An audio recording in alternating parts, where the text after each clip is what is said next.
हर पीर से जुमा अपने फेवरेट शो न्यूज़ आई को यूट्यूब पर देखने के लिए डॉन न्यूज़ के ऑफिशियल यूट्यूब चैनल पर आइए, उसको सब्सक्राइब कीजिए और बेल आइकन को प्रेस कीजिए।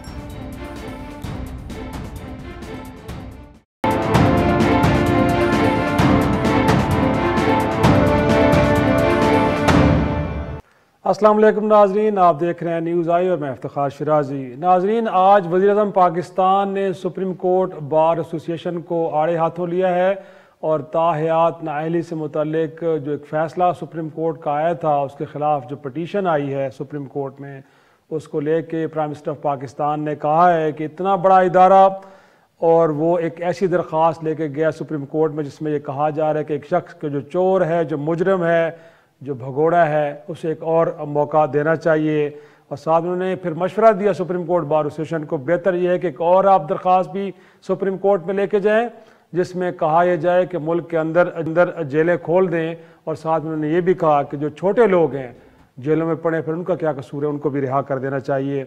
और नाज़रीन, साथ में आज बिलाखिर साबिक वज़ीर-ए-आज़म नवाज शरीफ साहब की जानिब से एक मेडिकल रिपोर्ट हाई कोर्ट में पेश कर दी गई है जिसमें उनके मुआलिज ने यह कहा है कि नवाज शरीफ साहब की हालत बेहतर नहीं है, उनको एंजियोग्राफी कराए बगैर पाकिस्तान वापस नहीं जाना चाहिए। अगर वो ऐसा करेंगे तो उनकी जान को ख़तरा होगा। और साथ में ये भी कहा गया है कि अपनी अहलिया की वफ़ात के बाद शदीद जहनी तनाव का शिकार हैं और ऐसे में इलाज के बगैर उनका जाना ख़तरे से खाली नहीं होगा।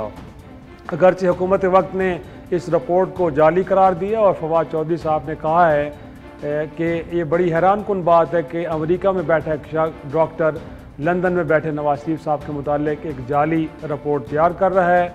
उन्होंने मशवरा दिया साबिक वज़ीर-ए-आज़म को कि बेहतर यह होगा कि लूटी हुई रकम वापस करें और फिर आराम से आप लंदन में रहें।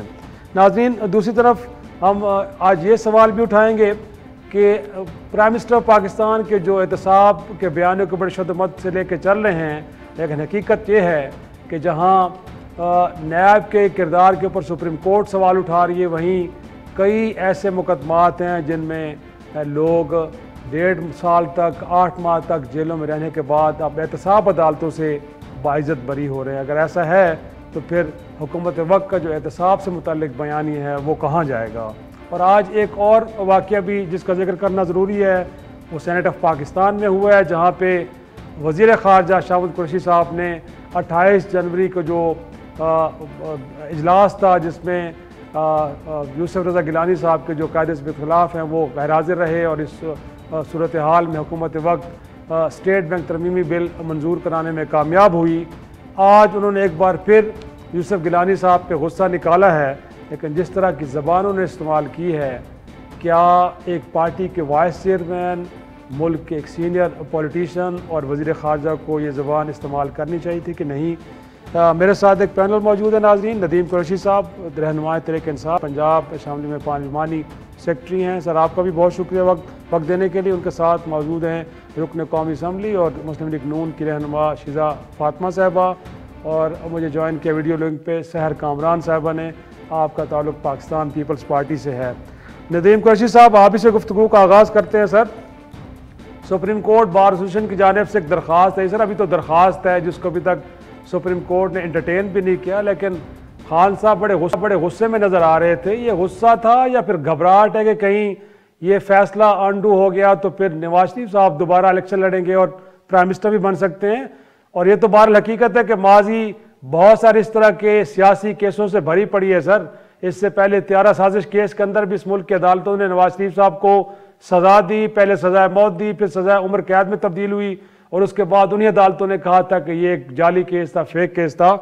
तो ये घबराहट कैसी है सर प्राइम मिनिस्टर को? अभी तो एक दरखास्त आई है। बिस्मिल्लाहिर्रहमानिर्रहीम। शहजाद साहब, प्राइम मिनिस्टर को तो कतई कोई घबराहट नहीं है।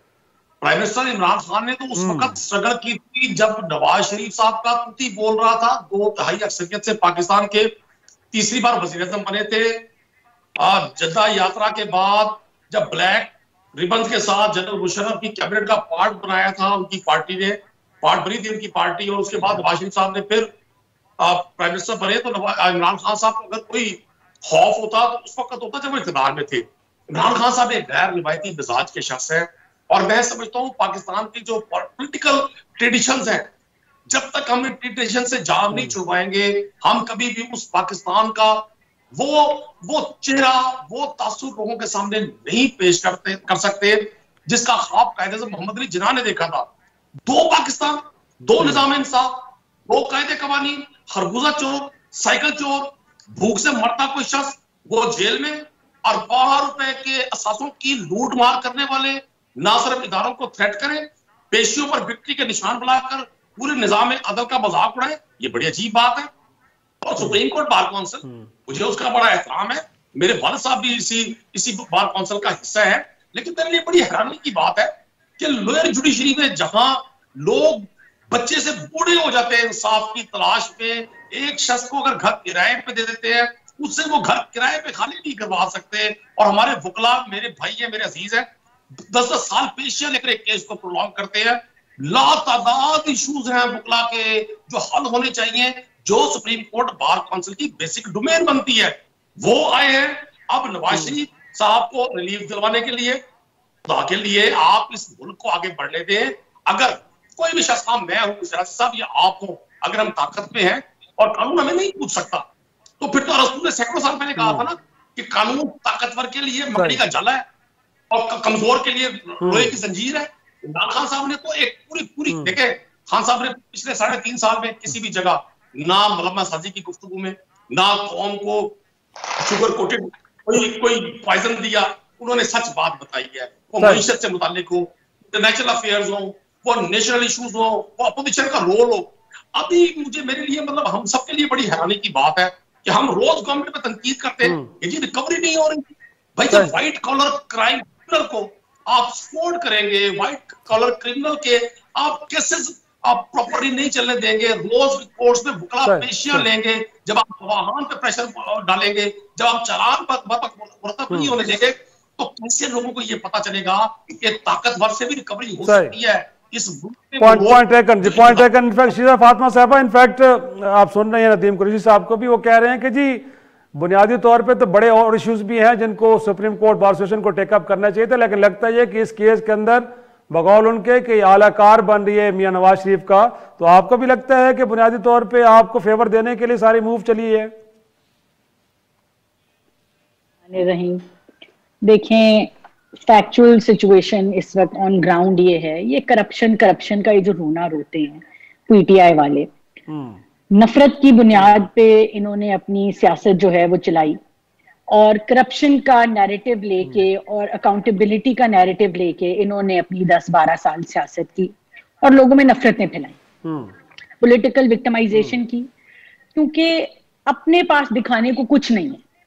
तो इनकी सियासत जो है ना वो इसी शोर शराबे की बुनियाद पे जो है वो चलती है कि फलाना करप्ट है, फलाना करप्ट है, फलाना करप्ट है। इस मुल्क की रियलिटी ये है कि आलमी इदारे कहते हैं कि 2013 में हमारा 127वां रैंक था और 2018 में जब पीएमएलएन गई तो 170वें रैंक पे 10 रैंक्स पाकिस्तान को बेहतर करके गई। और ये जो शोर शराबा, अकाउंटेबिलिटी, एहतसाब, फलाना टमकाना, इन्होंने आके 3 सालों में, इफ्तिखार साहब 3 सालों में पाकिस्तान को 117 से 140वें नंबर पे ले गए हैं। डिक्टेटरशिप थी ना जब मुशर्रफ की, उस जमाने में पाकिस्तान में ये करप्शन थी जो इनकी फैशिस्ट रजीम में अब करप्शन है। तो ये पाकिस्तान में बैठ के हुकूमत इनके पास है, एफआईए इनके पास है, एफबीआर इनके पास है, नैब इनके साथ है, हर इदारा पास होते हुए किसी पाकिस्तान के हमारे किसी पार्टी के सियासतदान को जेलों में रख के, काल कोठरियों में रख के, सॉलिटरी कन्फाइनमेंट्स में रख के, हीरोइन के इल्जाम लगा के एक आने की करप्शन ये साबित नहीं कर सके। तो इधर आके शोर मचा लें, हमें झूठा कह लें, चोर कह लें, चीखे मारते रहें, लोगों को बेवकूफ बनाते रहें। पाकिस्तान की असलियत यह है कि इनके दौर में आटा जो है वो महंगा हुआ, चीनी के अंदर अरबों रुपए कमाए इनके वुज़रा ने, दवाइयों के अंदर 500% तक कीमतों का इजाफा करके पैसे कमाए, करप्शन की, पेट्रोल गायब कर दिया, गैस जब मुल्क में दुनिया में सबसे सस्ती थी लोग मुफ्त दे रहे थे, इन्होंने नहीं ली क्योंकि इन्होंने अपने आईपीपी प्राइवेट कारखाने चलाने थे।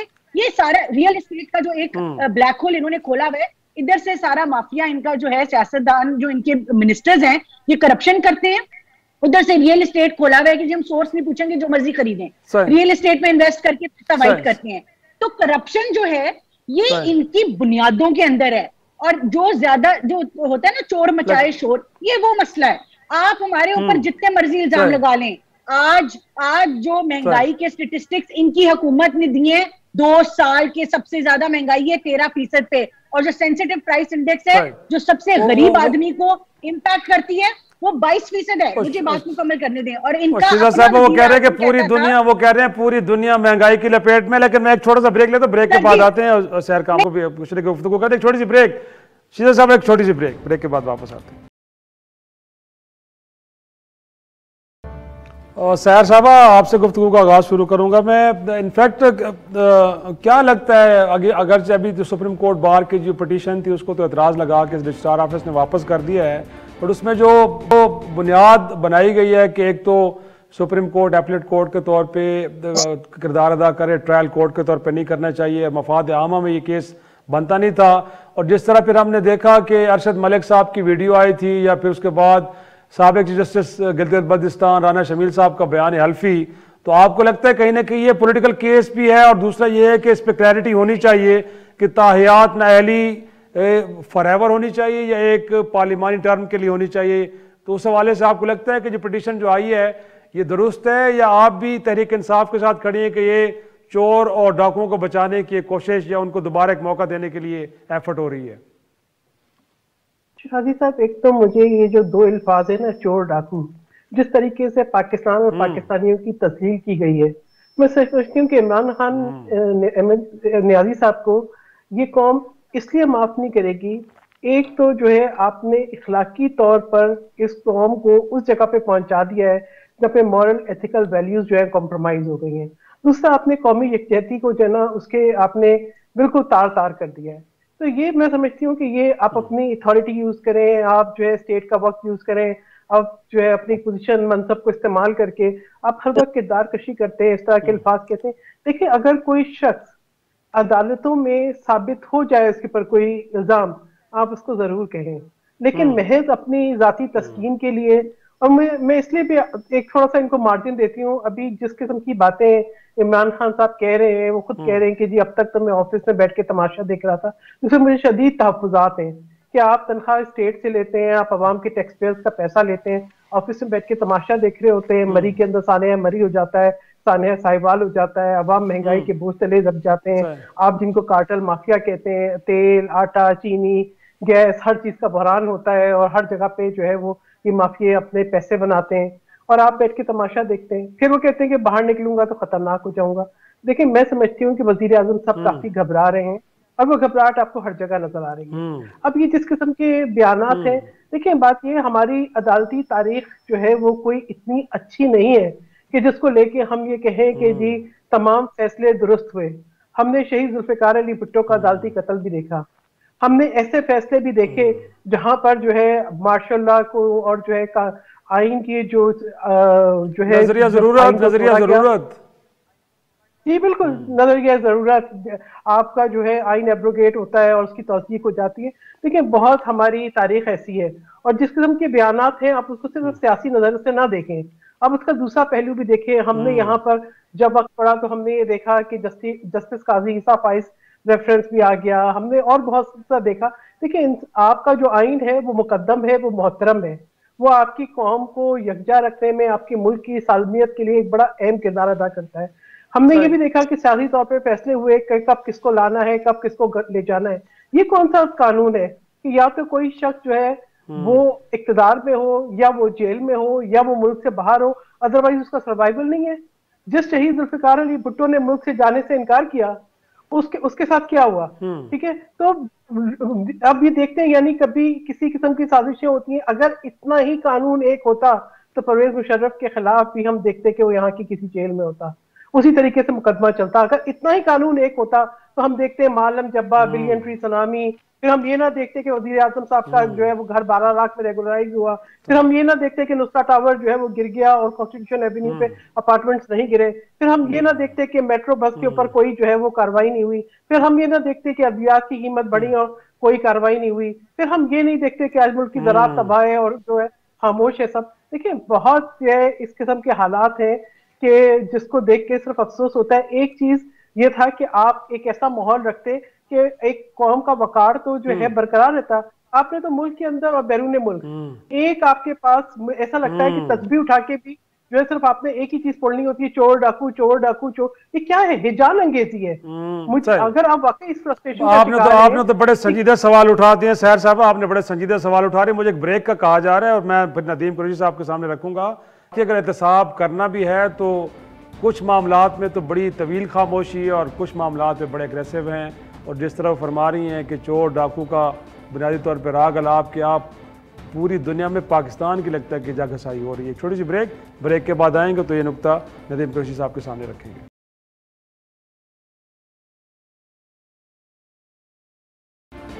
प्रोग्राम में एक बार फिर खुश आमदेद। नदीम कुरैशी साहब, सैर कामरान साहब ने जो बातें की है उनको तो छोड़े ना कि क्या हुआ मालम जब्बा पे, क्या हुआ BRT पे, जो आपके दौर में अपोजिशन के खिलाफ केसेस बने सर, उनका भी हाल ये है कि वो इंजीनियर कमरुल इस्लाम साहब बाइज्जत बरी हो रहे हैं।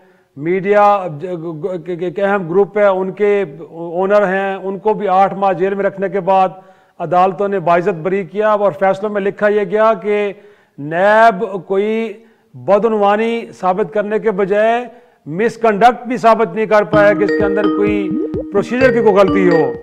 और साथ में सर बाकी केसेस में भी देखें तो यही हाल है। और एक मामला तो बड़ा हैरान कुन है कि एक अदालती फैसला है साबिक सदर जनरल मुशर्रफ के खिलाफ, एसेट बियॉन्ड मींस का, जिसके ऊपर कहा यह गया है कि इनके खिलाफ कार्रवाई होनी चाहिए।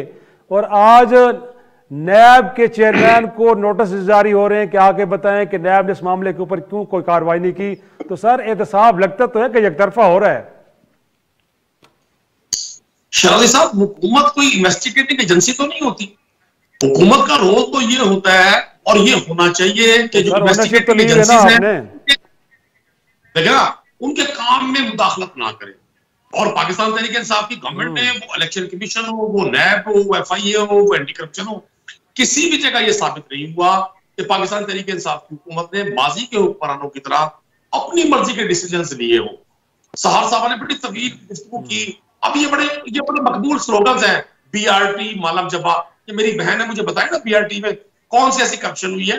एक प्रोग्राम BRT में रख ले, मेरी बड़ी ख्वाहिश है चलें का ये शौक पूरा किया जाए, या एक प्रोग्राम स्पेसिफिक मालम जबा में रख ले, चूंकि अपोजिशन की तरफ से तरतीबवार मुख्तलिफ केसेस का इजहार करना अपनी की हुई करप्शन से लोगों की तवज्जो हटाने की एक कोशिश है। इनको मालूम है कि इनसे अगर क्वेश्चन किया जाए कि जी वो सरे महल वाले कैसे बने थे, वो जो यूसुफ रज़ा गिलानी साहब को स्विस गवर्नमेंट को खत लिखने की पादाश में, खत ना लिखने की पादाश में वजारत उम्मा से फारिग होना पड़ा, और वाजिद शमसुल हसन साहब ने वो सारे एसेट्स फिर स्विस गवर्नमेंट से लेकर कहां मुंतकिल किए थे, ये उसका आंसर नहीं करेंगे। और PMLN से आप 1000 सवाल करें। लेकिन कुरैशी साहब, वो तो कहते हैं हुकूमत वक्त एक तरफ तो आप शहजाद अकबर साहब को इस बुनियाद पे एडवाइजर के ओहदे से हटा रहे हैं कि परफॉर्म नहीं कर सके, और दूसरी जानब नैब के किरदार के ऊपर इतने बड़े सवाल उठ रहे हैं। मुल्क की आला तरीन अदलिया कह रही है कि पॉलिटिकल विक्टिमाइजेशन के लिए इस्तेमाल हो रहा है। नीचे अदालतें आज पूछ रही हैं कि एक शख्स के खिलाफ फैसला आया हुआ है, आपने कार्रवाई करनी थी, वो नहीं कर रहे। लोगों को 1.5 साल तक जेलों में रखा जाता है, बाद में बाइज्जत बरी हो रहे हैं। बट उस चेयरमैन को सर अब आप कह रहे हैं कि जी बैठे रहें जब तक कोई मुनासिब शख्स नहीं मिलता। तो सर परफॉर्मेंस तो और दो तरफ फिर इसी तरह की है। देखिए मैं आपसे अर्ज करूं, तो चेयरमैन नैब जो नई तकरीरी का फैसला वो भी हो जाएगा, ये भी इनका शौक अपोजिशन का करीब पूरा हो जाएगा। दूसरा मैं आपको एक चीज अर्ज कर दूं, किसी भी जगह ऐसा नहीं है कि बहुत सारे केसेस माजी की हुकूमतों ने, दोनों अपोजिशन की आज की बड़ी जमातें पीपल्स पार्टी और PMLN ने एक दूसरे में शुरू किए। आप मुझे बता दें, मेरी भी रहनुमाई कर दें, प्राइम मिनिस्टर इमरान खान और क्या प्रे कर रहे हैं, पूरी कौम के सामने किस बात का इजहार कर रहे हैं? वो भी इसी तकलीफ का इजहार कर रहे हैं कि जब तक ताकतवर शख्स से रिकवरी नहीं होगी, लोगों का निजाम अदल पर एतबार कैसे बढ़ेगा?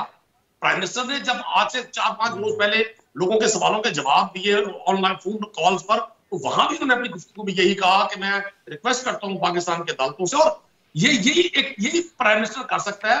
पाकिस्तान का आइन, पाकिस्तान का कॉन्स्टिट्यूशन हर इदारे की डोमेन का तयन करता है, वो पार्लियामान हो, वो जुडिशरी हो, वो एडमिनिस्ट्रेशन हो, हर शख्स का अपना एक दायरा इख्तियार है। गवर्नमेंट के पास कोई इख्तियार नहीं है वो किसी को सजा या जजा दे। गवर्नमेंट के पास ये इख्तियार है कि वो अपना असर रसूख इस्तेमाल ना करे। मैंने जो सही पॉइंट टेकन जी, पॉइंट टेकन। शीजा साहब मैं आपकी तरफ आऊंगा। इनफैक्ट आज हाई कोर्ट में, लाहौर हाई कोर्ट में मेडिकल रिपोर्ट भी मियां साहब की जमा करवाई गई है। बड़ी हैरान कुन बात, एक तो इतनी ताखीर हुई इस रिपोर्ट जमा कराने में, फिर जो वहाँ पे कहा जा रहा है कि उनकी हालत ठीक नहीं है, इस हालत में वो पाकिस्तान वापस नहीं जा सकते। अगरचे माजी में कई रहनुमाओं के हमने बयानात भी सुने कि वो अगले हफ्ते आ रहे हैं, उससे अगले हफ्ते आ रहे हैं। तो ये मेडिकल रिपोर्ट तो आ गई, बट ना तो इलाज हो रहा है, ना फिर उनकी वापसी को कुछ सूरत हाल बन रही है। तो इसीलिए तो मेरा ख्याल में फिर हुकूमत वक्त भी तनकीद करती है कि जी रिपोर्ट्स को ज़्यादा मुस्तनद नहीं है। एक डॉक्टर बैठा अमेरिका में है, मरीज बैठा लंदन में, और रिपोर्ट तैयार हो गई। अच्छा, मैं पहले जरा, आपने मुझे पीछे काटा था, मैं 30 सेकंड में बात मुकम्मल करके आपकी इस बात पे आती हूँ। ये फिर वही, मैं आप जितना भी मैंने नदीम कुरैशी साहब की बात सुनी है, वही करप्शन देखिए। और रिकवरी की बात, इमरान खान साहब की आज तकरीरें आप देखें, इमरान खान साहब के अल्फाज हैं, आटा महंगा हो तो हुक्मरान चोर होता है, डॉलर महंगा हो तो हुक्मरान चोर होता है, बिजली महंगी हो तो हुक्मरान चोर होता है। ये तमाम चीजें आज आपके सामने मैनिफेस्ट होके आ रही हैं, और इस पे आलमी इदारों की स्टैंप लग गई है कि पीटीआई जो है उसमें करप्शन है। तो अगर ये इतने सीरियस हैं अकाउंटेबिलिटी के बारे में, तो जाएं जाके केसेस करें ना, क्यों नहीं करते? वो जो शुगर रिपोर्ट आई थी उसके ऊपर जिन लोगों के ये जो, उसमें वजीर आजम इम्प्लीकेट होता है, जिसने एक्सपोर्ट की इजाजत दी, जिसकी वजह से मुल्क में चीनी महंगी हुई। जाएं जाके अदालतों में खड़े हुए केस करें। क्यों सेल्फ अकाउंटेबिलिटी नहीं करते? आटे महंगे का क्यों नहीं करते? जब हम गए थे आटा एक्सपोर्ट हो रहा था, चीनी एक्सपोर्ट हो रही थी, आज दोनों इंपोर्ट हो रहे हैं। फर्टिलाइजर एक्सपोर्ट हो रहा था, आज फर्टिलाइजर इंपोर्ट हो रहा है। मार्केट में फर्टिलाइजर नहीं है, घर में गैस नहीं है, एलपीजी सिलेंडर आप रोज महंगा कर देते हैं। आपने तो लोगों के घरों के अपनी करप्शन की वजह से चूल्हे बंद कर दिए। आपकी हिम्मत पता नहीं किस तरह होती है इस तरह के बातें करने की, जो इस वक्त महंगाई का और गरीब इंसान का आलम है। आप आ जाए नवाज शरीफ साहब के ऊपर। देखिए, मैं इस बात से जो है वो बहुत ज्यादा इख्तिलाफ रखती हूँ कि आप लोगों की सेहतों को लेके जो है वो सियासत करें। माजी में पीटीआई का तो ये तर्ज अमल है, इनमें तो कोई मॉरल एथिकल वैल्यूज नहीं रहे, और अपने अपने दफ्तर बचाने के लिए आज बुजदार साहब से लेके डॉक्टर यास्मीन राशिद से लेके वजीर आजम से लेके जो है वो लोगों की जो सेहत है उसका मजाक बना के ट्विटर पे इन जगहों पे जुगते लगा रहे हैं। It is a whole circus. ये हुकूमत नहीं है, ये सर्कस है। ये जोक्स जो है ना क्रैक करते हैं, जुगते लगाते हैं, झूठ बोलते हैं, इल्जाम लगाते हैं। इसी बुनियाद पे देना शीजा साहब, इसी बुनियाद पे बिल्कुल गए थे। इलाज करवाना है। जब मियां साहब गए डॉक्टर यास्मीन राशिद के अंडर, एक नहीं, इन्होंने 4 दफा बोर्ड बिठाए मेडिकल। उनकी हालत देख के, उनकी हेल्थ के ऊपर डॉक्टर यास्मीन राशिद का अपना लेटेस्ट बयान है कि उनको सही तरह भेजा गया। वजीर आजम के काबीना का बयान है कि उनकी सेहत नहीं सही, उनको बाहर जाने की इजाजत दी जाए। और आखिर पे इनमें से किसी की हम जो है वो मरहूने मिन्नत नहीं रहे। कोर्ट ने जो है वो उनको उनकी सेहत की बुनियाद के ऊपर बाहर जाने की इजाजत दी। अब वहां पे जो उनके मौलिजीन हैं, जो भी उनकी डायरेक्शंस आ रही हैं, हम तो उसके मुताबिक चलेंगे। ये तो इस किस्म के लोग हैं। ये तो कलसूम नवाज साहिबा जब तक फौत नहीं होगी, ये तो उस दिन तक उनका मजाक उड़ाते रहे। इनमें तो कोई शर्म लिहाज नहीं है। इनकी बातें सुन के हम लोगों को जो है उनकी हेल्थ को स्टेक पे नहीं लगा सकते। पॉइंट टेकन के लिए मुझे कहा जा रहा है, ब्रेक के बाद वापस आएंगे तो गुफ्तगू के सिलसिले को आगे बढ़ाते हैं।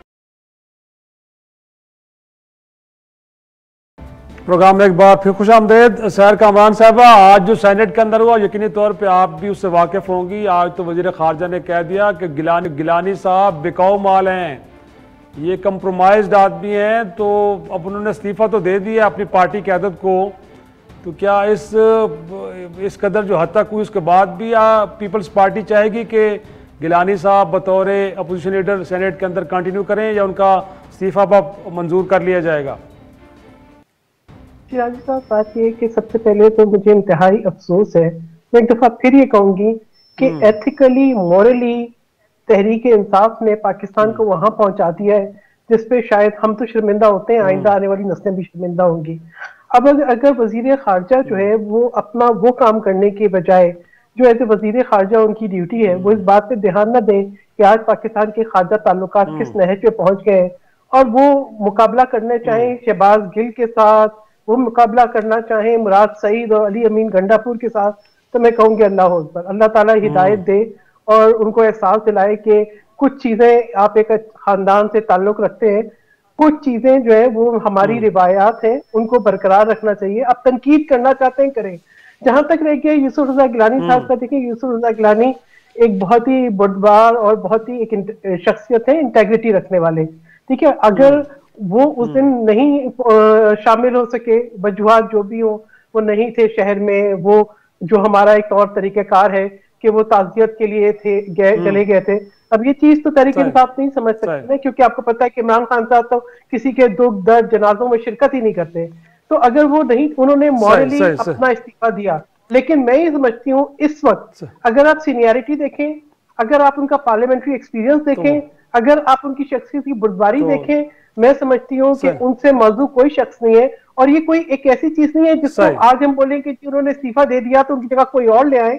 बात है कि उनकी जैसा कदावर शख्सियत कोई और नजर आए, इतनी मेच्योरिटी और ये रखती है। Point taken. लेकिन मैं नदीम कुरैशी साहब आपसे ये जानना चाहूंगा कि आज शाह महमूद साहब ने तो कहा है कि गिलानी साहब बिकाऊ माल है, यही बता दें सर कितने में खरीदा है।